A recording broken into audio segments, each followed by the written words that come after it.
Y'all ready? Yes. What is up, everyone? Game On Sports Podcast for everyone. In the trenches, back again with another divisional prediction. This time we have a division that has every single team in this division had something, maybe their offense, maybe their defense, maybe their quarterbacks, had something in the top 10. Rookie of the Year in Kyler Murray, 2 top 10 quarterbacks, and the team that went to the Super Bowl. And obviously, we all know what happened there. They folded, choked, say whatever you want. Patrick Mahomes happened. I don't know. Johnny, how are you doing? And I heard you said in the last episode that Al is playing our show on TV. Is that true? Yes. Before we go anywhere, because now that I have your attention, I want to just focus now because anybody who saw our last podcast know that I mentioned my boy Al, and I'm going to mention him now so you hear it now in case you happen to fall asleep between now and the time that this podcast ends. My boy You're Al. fall asleep, bro. The episode just started. You're the guy running it, so you're. All right, fine, yeah. Anyways, guys, listen. If you're in the Miami area, all right, there's a guy. My boy Al runs a place named Express Pasta and Subs, 10,000 Southwest 56th Street. It's basically on 100th and Miller. Anybody who knows Miami area knows what 100th and Miller is. They're also available on Uber Eats, DoorDash, and Postmates. Super healthy food. Subs, the best tuna salad ever you're gonna have. I mean, it used to be there used to be a gym next door. Guys from the gym would go there every day for lunch because it was the healthiest food. Awesome. We love Al. Please go see him. Tell him the box sent you. And again, if you don't want to see him, I know COVID-19, everybody's doesn't want to leave the house. Order it on the Uber Eats, DoorDash, Postmates, Express Pasta and Subs. We will put everything on the information. Carlos will take care of that. You'll have all the information on there. But give him a call. Tell him what's up and tell him the box sent you. Now, let's get back to the podcast. By all means. That was a great radio voice, by the way. You're hired. Well, I do have my radio voice, but I'm not going to use it.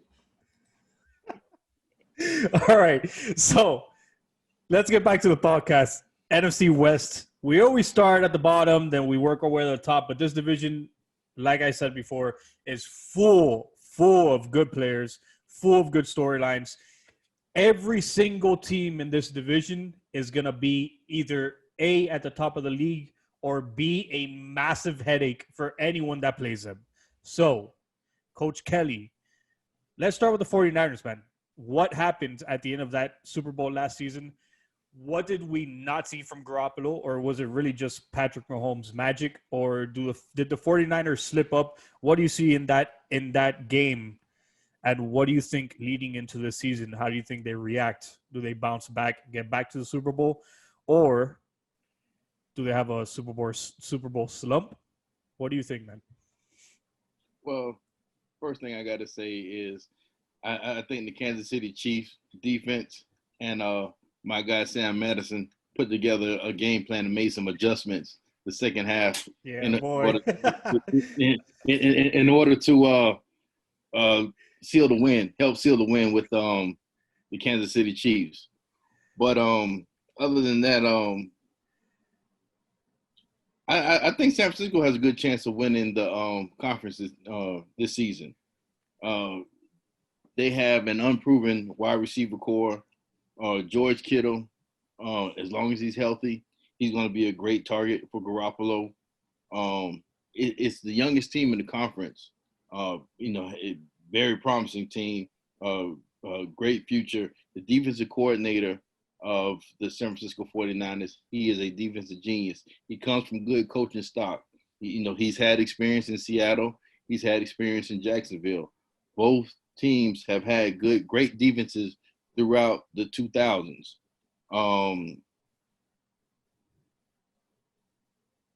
Vegas has San Francisco at 10.5 games for the over and under. I think San Francisco can win this division at 13-3. So definitely, I'm taking the over. I would agree with you. I want to see how the season starts. I want to see how Garoppolo bounces back from maybe you can blame whatever you want. You can use all the stats, everything, but it's a huge loss in a big time moment. So there's a lot of pressure on Garoppolo to step up this season and get him back to that same position. So everything lies on top of that man. We all know that defense is great. We all know what they're going to do on the field.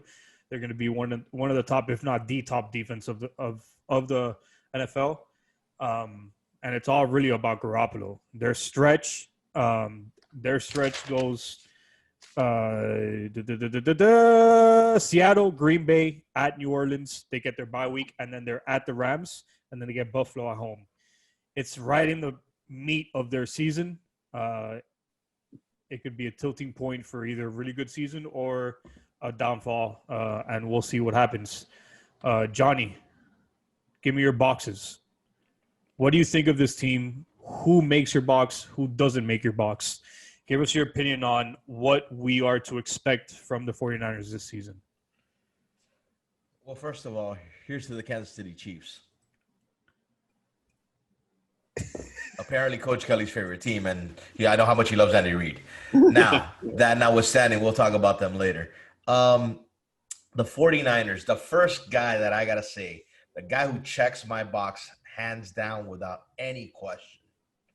And I'm talking about I'm a draft guy. I love the NFL draft. I've been following it for a lot of years, hell, decades. And I remember telling my buddy, I did a lot of research on this guy, but everybody said, man, he's going to be a 5th-round pick. I'm a Dolphins fan. We had needed a tight end for a long time. And there was a guy named George Kittle out of Iowa, slated to go like in the 5th round. Came out as the best blocking tight end, but they said, hey, this kid's got hands. He's got speed. It's just Iowa doesn't really run a pass-heavy offense. This guy could be something special. He could be the best all-around tight end in the game. Lo and behold, he just got paid for being the best all-around tight end in the game. I know Travis Kelce might be number 1, but as far as blocking and catching and making things happen, especially for the San Francisco 49ers, George Kittle definitely checks my box. He is the guy that makes that offense go. He is the guy that they really have that offense around. I think he's fantastic. I mean, he deserves everything he gets. He runs over people, runs around people, makes amazing catches, takes it the distance, blocks, does whatever you need him to do. I mean, he is all world. I love George Kittle. I absolutely, and I've had a love affair with George Kittle before he got drafted. I love him. I'm very happy for him that he got it. And, he's, to me, I think he's one of their best players. Now, the guy who doesn't check the box for me, and I'm sorry, got a buddy of mine named Ron who, he always used to mess around saying this, and I'm going to say it. Jimmy G, you're one damn good-looking son of a bitch. Now, that notwithstanding, even though you are a damn good-looking son of a bitch, at the end of the day, you might have the money, you might have the looks, you might have the contract, and you might have the starting position. But you were up with 8 minutes left in the Super Bowl. Bless you. And you blew it. You absolutely blew it. They put the ball in your hands. You needed to make a play, and you blew it. I could also put it on Shanahan because at the end of the day, this is not the first Super Bowl that he's kind of faltered in late. We don't want to talk about the whole Patriots, greatest comeback of all time. But anyway, Jimmy G. Please do. Let's talk more about the New England Patriots on this podcast. No, but listen, getting back to Jimmy G. Listen, I think he's a solid quarterback. I'm very happy that he got paid. Good kid, everything about him, a good arm. Got that team to the Super Bowl with everything around them. But he is the example of if you put enough around the guy who is a decent quarterback. He's not all world because he's not, but you put enough around the guy who's a decent quarterback, hell, a top flight defense, a good running game, and George Kittle can get you to a Super Bowl. Yeah. But when the game's on the line, you need Jimmy G to make some plays, and he didn't do that. Now, I personally believe, just like what happened to Shanahan and just like what happened to the Falcons when they lost to the Patriots, I genuinely believe this team is going to have a Super Bowl hangover. I don't think it's going to keep them from winning the division. I think they're going to win the division because that defense is just so amazingly talented. Robert Saleh is an amazing defensive coordinator. I mean, hell, I want to run through a wall for that guy. I really do. Every time I see him on the screen, I want to jump in the screen and just start doing push-ups. Not that I can do push-ups, but I can't. But I want to do push-ups for him. But I think ultimately Jimmy G is going to be their undoing, especially in the playoffs. I mean, they may go as far as the NFC title game. I don't see him getting back to the Super Bowl. As far as the rookie that checks my box, there's a kid they drafted out of South Carolina named Javon Kinlaw. Now, the very important thing about him is he's a stud defensive tackle, who's big, nasty, can rush the passer, he was all-world defensive tackle, great prospect, just what you need. They just lost Brentson Buckner. They traded away Brentson Buckner, and he was the meat of that defense. I mean, they had a front four with four former number one picks. They need Javon Kinlaw to come in and step in to fill Brentson Buckner's to fill his shoes, because obviously they have Nick Bosa on the other on one end, and they need to keep rushing the passer. They need to keep putting that pressure. But I think Javon Kinlaw comes in. All the drafted. I know they drafted a couple of receivers, but let's be honest. At the end of the day, the receivers are great and everything, but that offense goes through Kittle. But I think the guy that of the rookies that can come in is Kinlaw, and he can step into the shoes. Maybe he's not going to be Brentson Buckner, but maybe there's not too much of a loss, and he can help them go far. I got him, let's say 12, 13 wins, winning the division, first round bye, but ultimately I think they lose maybe the NFC title game.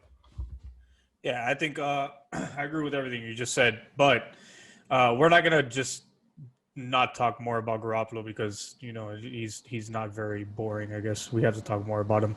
But we're going to get into the mind of a coach. Coach, tell me, what do you see in Garoppolo? What does he need to work on? And tell me, as a coach, where do you see him? What do you need to see from him to become a better quarterback? That's plain and simple. He has to become better. And how do you see that happening? Well, it's kind of like what Box said. He's surrounded by great talent around him. So with that talent and Coach Shanahan's offense, where it's the off tackle runs and the play action passes and all of that, I believe that Jimmy G just needs to make the plays. His receivers, him and his receivers need to come together and get on the same page and just have that relationship, that connection that's needed between the quarterback and the receiver. If San Francisco can really get the receivers going on their team, I truly believe that this can be a great offense that will light up the score and play hard defense. Oh, yeah. Yeah. I look forward to seeing not much of the defense, because we've all said they're going to be good. I want to see how Garoppolo, because let's face it, Bill Belichick fucked the Patriots, and now especially since Tom Brady is gone, he fucked them even harder with that trade. And everyone talked about it when he got traded, how much value the 49ers got, and we saw last year he made to the Super Bowl. Maybe for everyone around him, the system, whatever it was. They got to the big game. So they're there, and let's see if they could get back to the Super Bowl. I don't think so. I think New Orleans is the best team in the NFC, and we'll just have to wait and find out. But they're definitely going to win the division. And we'll go to the bottom now in the exciting Rookie of the Year, Kyler Murray. They just got Hopkins, which is the best receiver in the NFL, arguably. You can argue it all you want, but he is the best receiver in the NFL. Box, who checks your box and who does not check your box in the fucking Cardinals? Well, I mean, if we're going to start anywhere, we're going to start, if anybody saw our last podcast, I talked about how the hell could the Houston Texans trade DeAndre Hopkins? I mean, that kid is just a beast. I mean, he, like you said, you can make a legitimate case he's the number one receiver in the NFL. That you're going to have arguments for Michael Thomas and Julio Jones, et cetera. But that guy is just amazing. Kyler Murray had a very, very good rookie season, better than I thought he was going to have. I'm not going to lie to you. I thought maybe he was going to struggle, but Cliff Kingsbury got a lot out of him. But Hopkins is the guy who's going to make that move. I know that they have good receivers now. I know Larry Fitzgerald is on the end of his career, but he's still Larry Fitzgerald. But Hopkins is going to add something to that offense that's just going to really, I think, is going to put it over the top. And the Cardinals, I know that they're in a tough division. I know they got 3 teams. They're looking up at 3 teams. You know, I know they're a young team and everything, but the Cardinals are going to give people trouble. You know, the Cardinals can make things happen. Now they got Hop. You know, Hopkins can make things happen and can help you win games. Yeah, they may finish last in the division, but they can finish last like at 8-8, 9-7. They're not going to finish last at 3-13. You know, they've added a lot of talent, and now with Hopkins to help Murray, if Murray takes another step in his second year and Hopkins helps him out with that, you know, that team can give a lot of people problems. Maybe they'll be battling in their own division, but when they're not in the division, they can beat some people. You know, they've added some talent. The guy who doesn't check my box, to be honest with you, and I mean no disrespect, because I actually really, really liked the kid when he was here, is Kenyon Drake. And the reason I say it is not because I don't think he's any good, because I think he's good. I really like him. But the thing is, if you got traded to Arizona and they traded away David Johnson, and now you're the number 1 running back, you need to show more than 1 really, really good game and then 4 average games. You know, they basically have said, we traded for you to come be our guy, and you got the talent to be that guy. But yeah, I remember like when the Dolphins traded him to Arizona, the first couple of games, he was all world, and they were like, "Oh my God, how can we give up Kenyon Drake?" And and then the next 4 games, you're like, "Okay, this guy's pretty garbage." What's the big deal about Kenyon Drake? You know, yeah.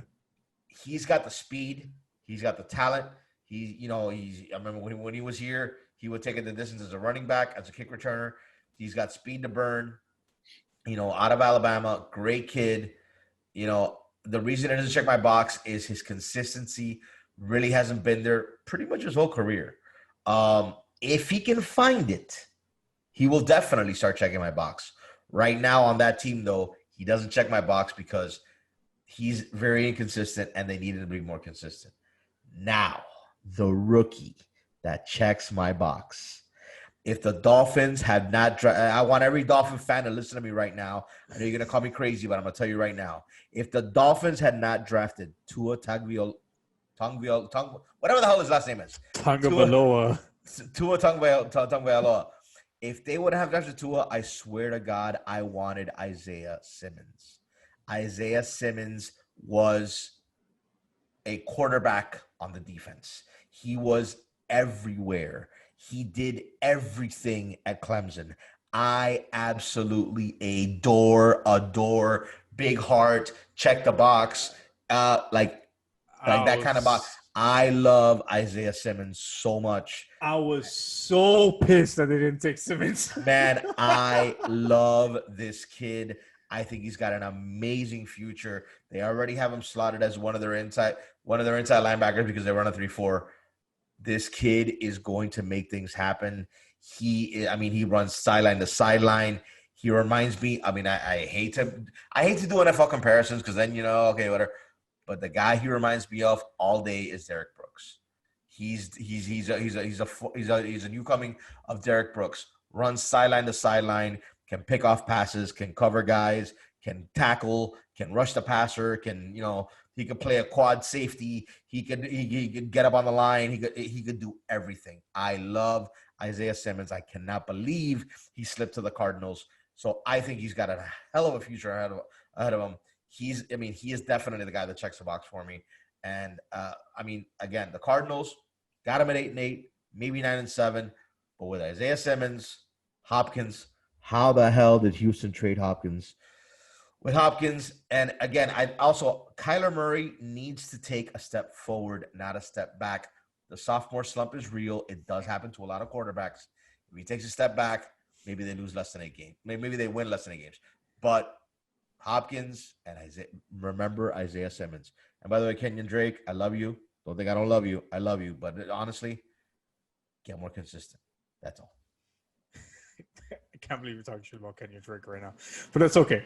I didn't like him either. He's talented, but he has to show it on the field. That's about it. I mean, sometimes he has great games. Sometimes he has real bad games. You know, he has to get more consistent. If you want to be that guy, you have the opportunity to do it in a Cardinals team that they need you back there, buddy, but step it up. You know, that's all I got to say about you. And about Kyler Murray, coach, do you believe the hype? Rookie of the year. He comes from a quarterback factory in Oklahoma. Do you believe it? Tell me what's up.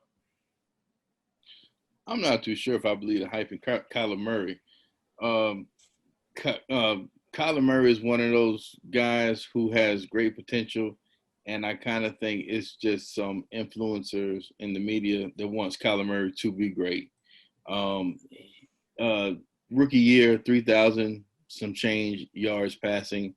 I mean, in today's NFL, that's decent.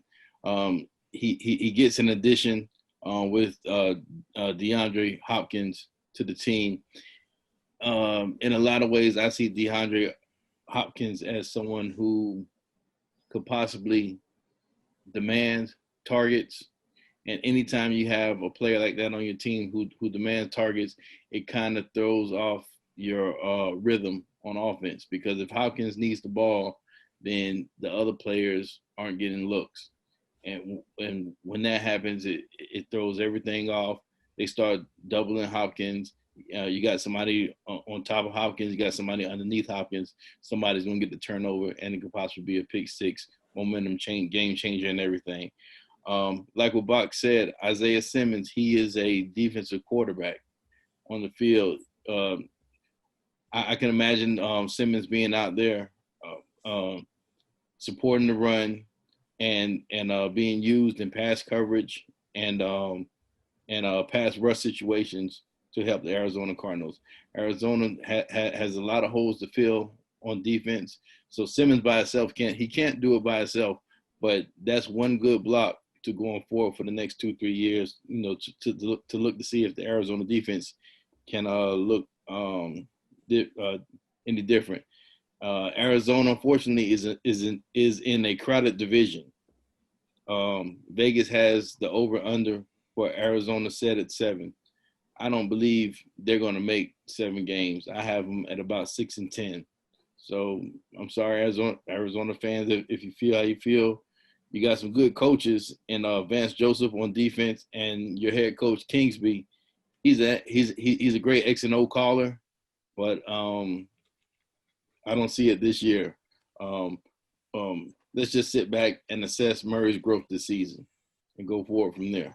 I don't know why you're saying sorry to the Cardinal fans. They got DeAndre Hopkins to watch, and they got Kyler Murray. There ain't nothing to be sorry about with that team right now. They should be damn excited. But their stretch, man, they do at Seattle, they go at New England, they get the Rams at home, they get at the Giants, then they get Philly at home, San Fran, and they end the season at the Rams. So it's a tough stretch. It's pretty much their second half. It's right after their bye week, so they get their bye week pretty late in week 8. So they have a late bye to rest and then hit that hard stretch at the end of the year. You know, we'll see what Rams show up this year. They were in the Super Bowl not too long ago, and last season they disappeared for the most part. They lost some games they should have won, and they lost to some teams they should have beat. And we'll get right into the Rams box. Tell me who's your boxes? Who do you check? Who do you uncheck? Well, I mean, if you're gonna check a box. Defensive, okay. I'm a big guy. Let's be honest. I'm a big guy. That's why I'm the box. I absolutely, since day one, love Aaron Donald. Will always love Aaron Donald, and I hope to God he remains a Ram the rest of his life because those fans deserve to say that guy was one of us. Aaron Donald is, I remember when he was coming out of college out of Pitt. It was, he's undersized. And other people were like, well, he could be Warren Sapp. Oh, he's not going to be Warren Sapp. He's too undersized. Yeah, okay. Defensive player of the year, Guy pulls off like 16 sacks a game. Like, and by the way, 16 sacks. Bro. I'm sorry, a year. 16 sacks. And, I was about to say 16 sacks a game. Well, I trade my whole team for that. You know guy. what's funny? You know what's funny? He gets about 16 sacks a year, but if you ever watch a game of him playing, he might get 2 or 3 sacks in a game, and he might miss like another 5. Like, and the only reason he missed because the quarterback just had to get rid of it, or he was going to get sacked because Aaron Donald was literally in his face. So maybe he didn't get the sack, but he probably could have had 8. You know, he's that talented. I mean, he literally makes that defense go. You know, he deserves everything he gets. He got his contract. God bless him. I absolutely love Aaron Donald. And no matter who's around him, whether it's, pass rushers, whether it's better talent, lesser talent, equal talent, whatever, Aaron Donald is literally the cog in that defense. He is, the guy they're going to build around. I know they added Jalen Ramsey. We got to see how he plays and everything. But I checking the box, definitely Aaron Donald. Just keep doing what you're doing because you're going to the Hall of Fame. I mean, let's be honest. It doesn't matter what happened. He's all world. The guy who does not check my box, and not that I don't like him because I do. And again, I go back to what we talked about earlier, the Super Bowl hangover. Jared Goff is a former number 1 overall pick. Struggled a little bit in his early career. He had Jeff Fisher as a coach, for God's sakes. How could he not struggle? But then he got, obviously, Sean McVay, came in, lit the world on fire, made the Super Bowl, lost. And then he kind of took a step back. I know that, Todd Gurley was hurt. He lost Todd Gurley. Running game wasn't there. Line wasn't there. You can make wait. So take out Jared Goff, put in Blake Bortles, my guy. Come on, bro. Blake Bortles. No. Anyway, as we were saying, for those of us that don't bleed UCF, I'm a Hurricane, but don't start with that UCF shit. But anyway, but Jared Goff, he's kind of got to get back on track. He's definitely got a Super Bowl hangover. He took a step back last year. He's got, a tremendous arm. A couple of years ago, the year they made the Super Bowl, that guy, it felt like he was like putting up, 300-400 yard games for fun. He was battling Patrick Mahomes on Monday night. Every time the ball came out of his hands, it was just like gunslinging. Everything looked great. But he kind of took a step back. And if they are ever going to have a chance to get back to the Super Bowl, maybe not this year, probably not this year, but maybe going forward, you can still obviously build around Goff, but he's kind of got to get his groove back. You know what I'm saying? He's suffering from it. You got to go to McVay. McVay's got to get him back on track. He does have the talent. That Super Bowl, like we talked about earlier, he wasn't going to win that Super Bowl. That defense just completely obliterated them, shut them down, etc. That's fine. But he's obviously got the talent to put up big numbers and get you to a Super Bowl. He's got to get back on track. He took a step back. And let me tell you something. Some guys go to a Super Bowl and lose, and they don't recover. They had Super Bowl hangover, lasts them, the better part of their career. And he's really got to find a way to get back on track. Now, the rookie that checks my box, I know they lost Todd Gurley to the Falcons, is they drafted a kid named Cam Akers out of, Florida State University, for all you Knowles fans out there. God help you all. Yeah. Anyway, Cam Akers, I may be a Hurricanes fan and I may not like the Knowles, but I love Cam Akers. Cam Akers was a stud in Willie Taggart's horrific offense, and that it basically said, I'm going to try to end your football career for how bad I'm going to coach. Kelly, you live in Tallahassee. You know what the hell I'm talking about. Yes. FSU almost literally tried to end this kid's career for how badly they were coached in the second and third year. But Cam Akers has a shizload of talent. Okay, he really does. Cam Akers is amazing. And on that offense, they're having a little bit of an issue with their offensive line. They kind of got to get that worked out. But if he can kind of be like their next, their Gurley replacement, you know what I'm saying? No, I don't know about that. Well, obviously he's not going to be talking, but let me tell you, Cam Akers, if he can be that guy, if he can be their next guy, and open up that running game again, because they suffered from losing Gurley. If he can kind of bring that back, it's going to help Goff. It's going to help the offense. It's going to help McVay coach differently, and it's going to help them win a lot more games. But of everybody they drafted, again, they do really need to settle that offensive line, or find somebody in that mix and set, or maybe adjust a blocking scheme or whatever. But but I think Cam Akers is the guy that if he can make it happen, if he can make it work, he could really take a lot of pressure off Goff and off McVay. Yeah, I think Ramsey's a huge sign for that defense. I think you noticed that the Rams defense took a step back, and they lost a few players here and there, and that team in general, I think you nailed it right on the head with Cam Akers. They have to have some sort of a running game. I'm not a huge Jared Goff fan. I think he lives off the run. He lives off the play action pass. That's just my opinion on him. I think he has a great arm. He could manage a game. He's a very good young quarterback, but he does play off play. He plays off play action a little bit too much, and I think that's what we saw last season with the Rams.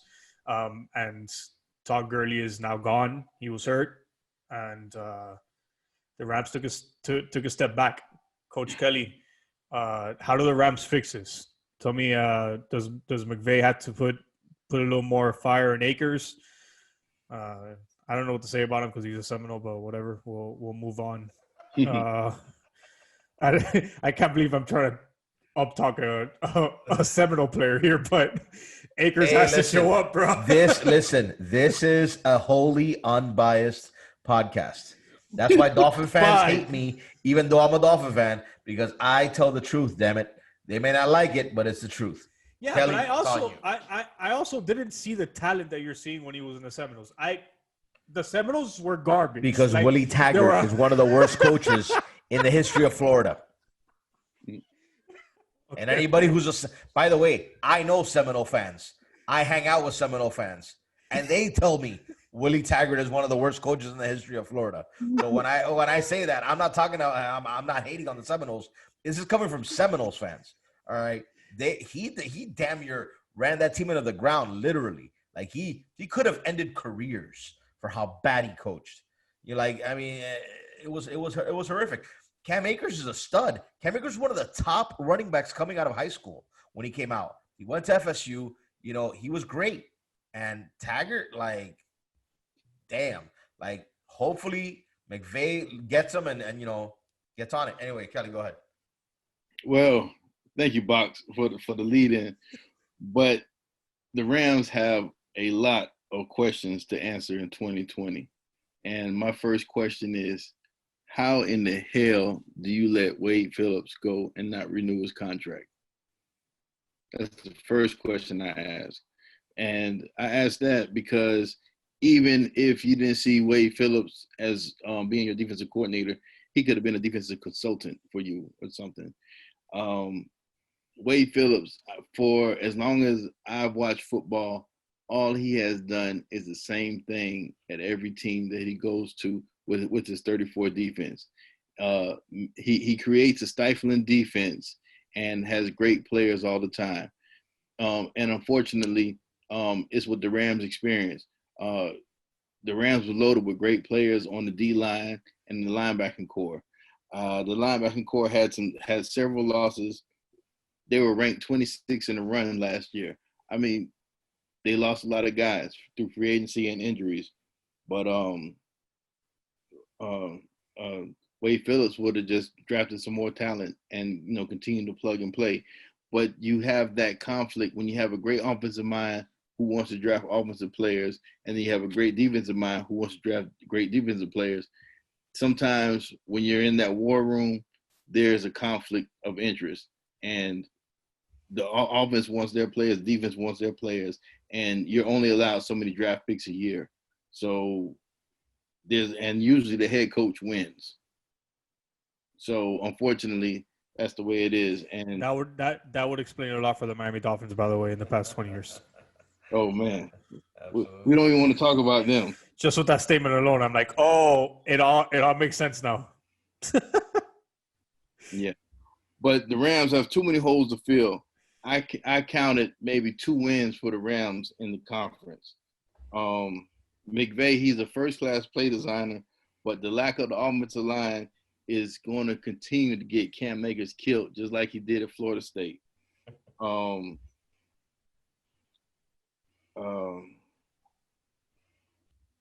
What does Vegas say about him? Vegas has a line of 8.5 for the over and under. I predicted the Rams maybe to pull off 8-8, so they will be under the 8.5 mark. So guys, if you want to place your bet on the Rams, take the under at 8.5. Yeah, I'm gonna agree that they're gonna go. I don't see the Rams. In fact, I see the Cardinals maybe sneaking up on the Rams. I think Simmons. We talked about Simmons. That's a big addition to that team, and they need help on defense. Their offense. Look, Larry Fitzgerald is a proven veteran. Now they have one of the best wide receivers in Hopkins. That's gonna open up. Not only Larry Fitzgerald, but it's also going to open up Kirk Cousins. I mean, not Kirk Cousins, excuse me. Kirk Cousins, yeah. Kirk. So, and then Drake, all he really has to do is hit the holes and be a good running back. And Kyler Murray just has to keep the same energy that he did last year, if not improve more. But unless Cam Akers comes into the Rams and we see like a glimpse of what he was before the Seminoles absolutely disappeared, thank God.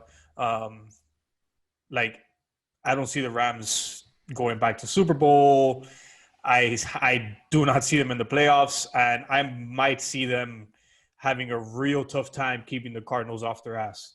And with that, that's 3 teams. And we'll go into the team that is in every single conversation since I can remember of the playoffs.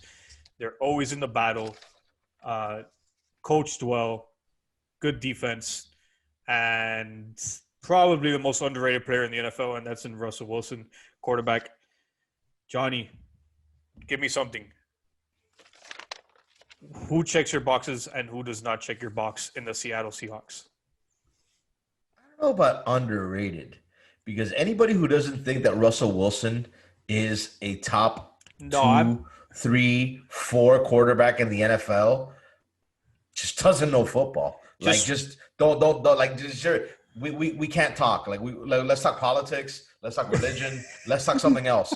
We're not gonna talk football if you don't think that Russell Wilson is an all-out god. I mean, the guy who checks my box undoubtedly. I remember when they won the Super Bowl in the 2013 season, 2014. Everybody's like, "Oh well, Russell Wilson had it easy because he had the Legion of Boom and all that defense." Yeah, and he had Marshawn Lynch. Yeah, okay. And then, oh well, it was Russell Wilson's fault that they lost the next Super Bowl because he threw that pass. And, yeah, okay. Then they freaking ripped that team in half, and somehow Russell Wilson, without a running game, without the Legion of Boom, and obviously without an offensive line his whole career, he's always in the playoffs. Like you just said, you hit it right on the head. They're always in the playoffs. You talk about the playoffs, they're always in the conversation. Yeah. On one guy, on one 3rd-round pick that somebody said somebody being Jeff Ireland, by the way. He's way too small to be an NFL quarterback. Let's take Ryan Tannehill. Tremendous move. Oh my God! That's why you're the assistant GM of the Saints, because you know talent. Get the hell out of here. Listen to me. Russell Wilson is I'll slap him if I saw the person. And I'm not. By the way, and I'm not. But I'm not gonna slap you. But Jesus Christ, how do you miss on something like that? And I'm not saying Russell Wilson's the beast just because he's married to Ciara, because he is. Russell Wilson is listen. That guy's a god. Listen, he's already got a title. I don't know how he hasn't won an MVP yet, because you want to talk about most valuable player. He's the guy that gets you. He is the example, the very limited example. There's only about 3 or 4 guys you can say this about. He's the guy that can get you to the Super Bowl. He is that guy. I mean, Russell Wilson runs for his life every damn play. His offensive line has been garbage pretty much since he came into the league. He's quote unquote undersized. He's this, he's that, he's this, he's that. Go look at his numbers. Go look at his completion percentage. Go look at his touchdown interception ratio. They're gross. They're astronomical. They're ridiculous. He's that good. He is the guy that can get you to the Super Bowl. He definitely checks my box. And this is a division that I know it's going to be tough because there's so much talent, top to bottom of this division. But the Seahawks behind Russell Wilson can finish second. Believe it or not, they could probably challenge for first. Hell, they may finish third and get into the playoffs because they're that, he's that talented. He's that good. And honestly, I'm not going to lie. As a Dolphin fan a long time, I was never really a fan of Pete Carroll. After the USC thing, I really wasn't a fan of Pete Carroll. But after the Seahawks thing, I have become a fan of Pete Carroll. Yeah. He's mellowed in his old age, and he's a hell of a coach. He's a hell of a humanitarian. And Pete, if you listen to this, I'm really, really sorry I ever doubted you. You become a hell of a person, and I love you. I really, really have grown to love Pete Carroll. I really have. The Seahawks, however, the thing that does not check my box and has not checked my box for the entirety of Russell Wilson's Hall of Fame career, because he's going to the Hall of Fame, let's be honest, is their offensive line. It's not one guy. It's five guys. Their offensive line has been atrocious his entire career. They're pretty much there now. I mean, I don't know what they're going to – and trust me, as a Dolphin fan, I know what it is to have a bad offensive line for 20 years. So I know what it is to suffer. You got to get this guy some help, man. And, that offensive line, if they can somehow find the pieces to start rebuilding and somehow – they don't have to be Dallas. They don't have to be Indianapolis. They don't have to be all world. But they got to give this kid some time. Russell Wilson literally snaps the ball and starts running for his life every single play. You cannot have that. And somehow he still makes plays and he still wins games. But give this kid some time. Open up some holes. You got some decent running backs. You just drafted DJ Dallas out of UM.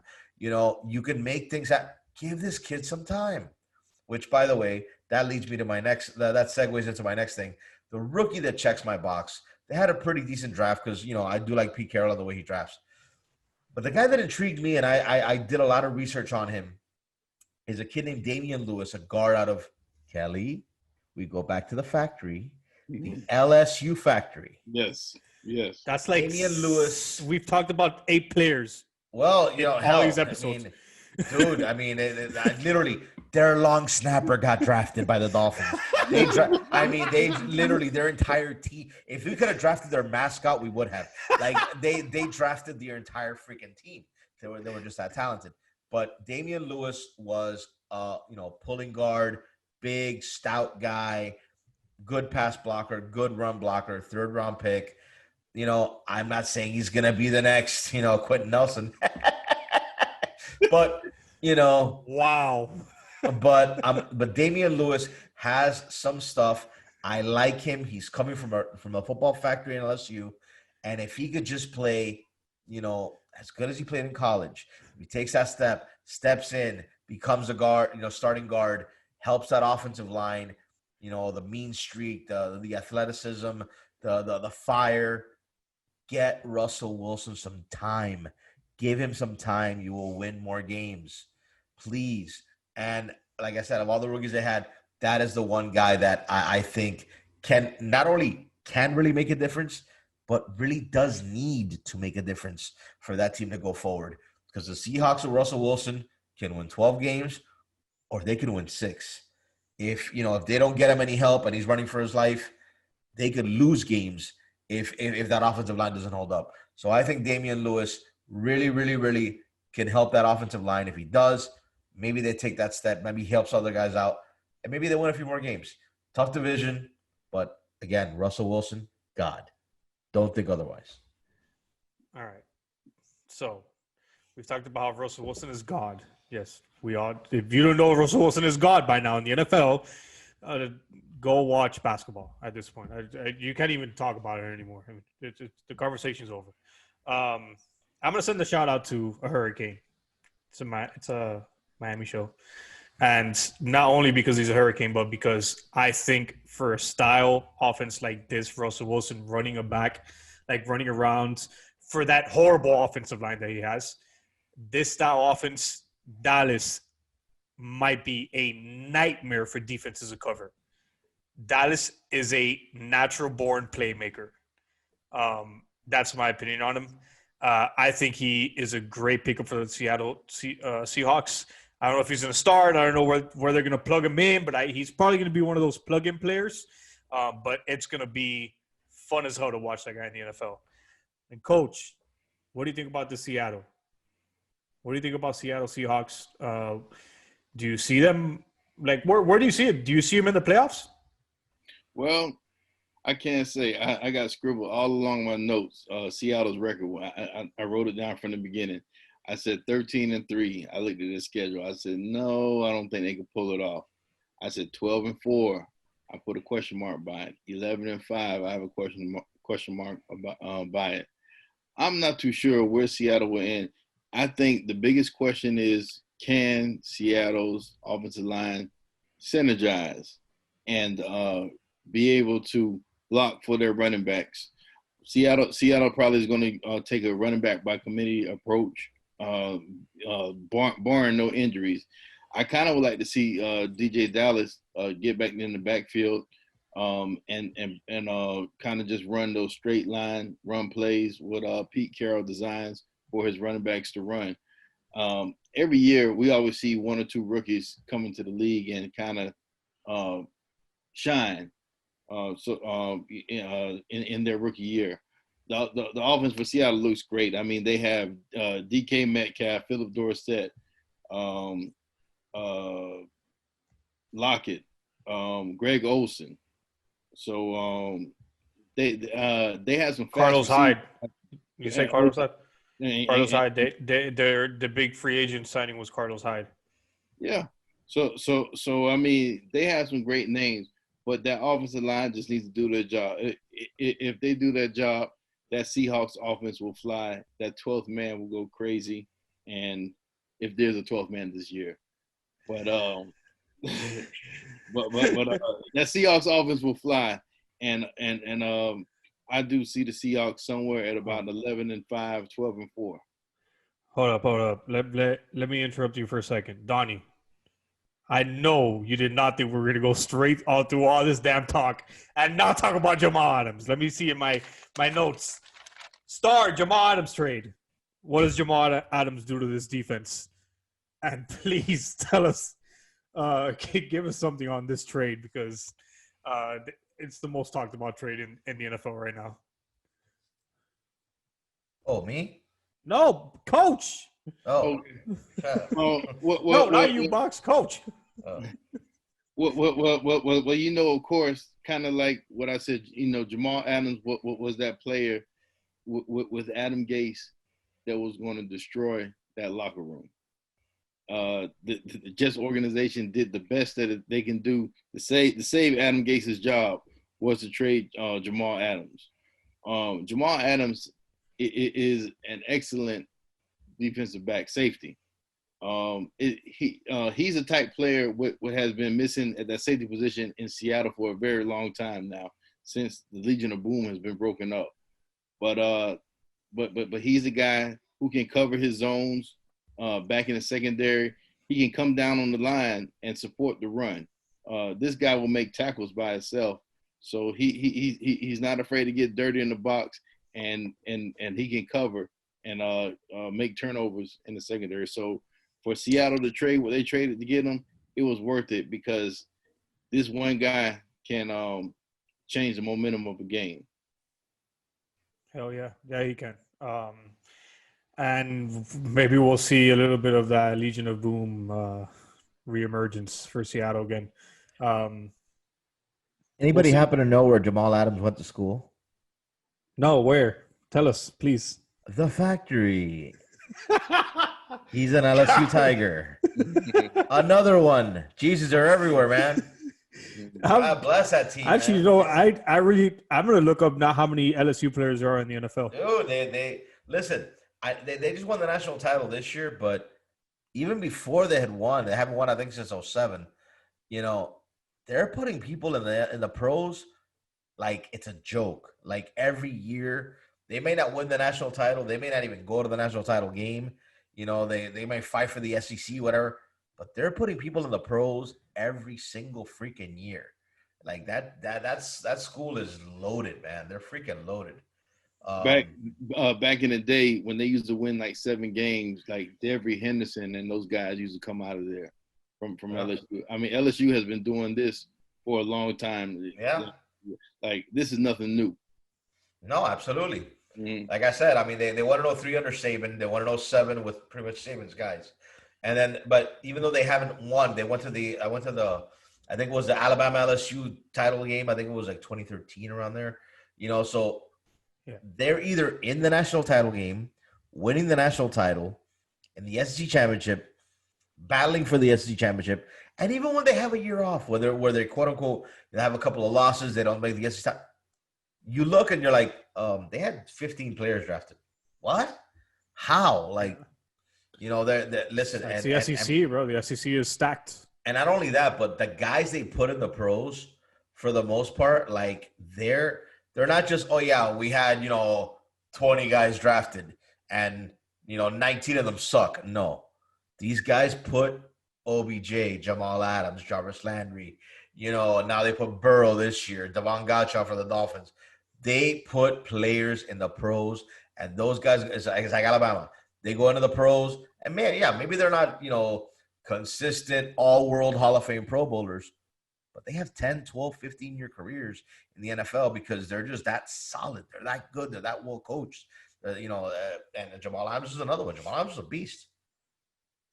Yeah, Jamal Adams is a beast. It's going to be fun to watch him in Seattle.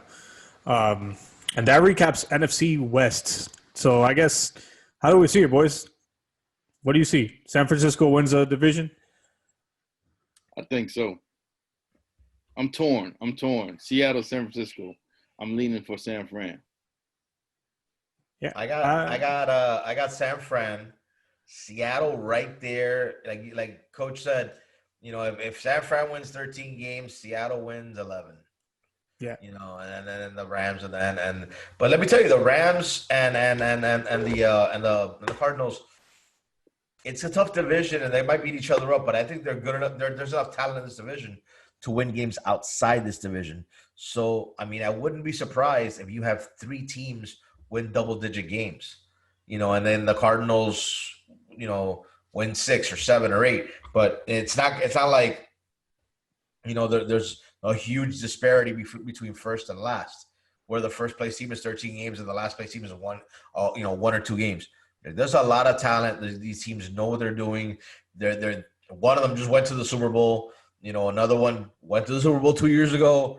Another one won a Super Bowl a couple of years ago. So there's a lot of talent in this division, and they keep adding talent to this division, whether it's a Jamal Adams trade or whether it's why did you trade Hopkins? How could you trade Hopkins? But hey, Houston Texans fans, I love you. I know you hate me, but lose all the games you possibly can because we have your picks. Anyways, but yeah, I think it's the Niners division to lose. But I agree with Coach, man. Look out for Seattle, man. If they can fix those line problems, they got the coaching, they got Russell Wilson, they got a good defense, they just got Jamal Adams.